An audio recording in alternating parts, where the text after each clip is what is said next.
In front of me is Honor 200 Smart, and today I would like to show you how you can add a password to Google Passwords Manager.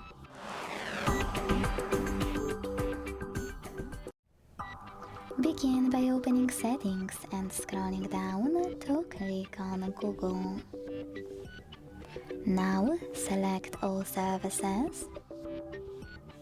Scroll to hit Autofill with Google. And finally select Google Password Manager. Now it's time to hit Add Password and input all of those informations.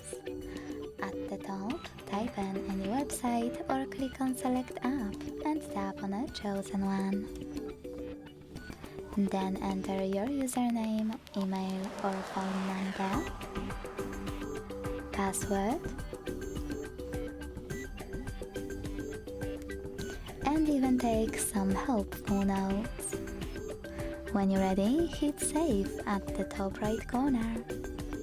Thanks so much for watching. If you enjoyed this video, leave a like, comment and subscribe. Bye!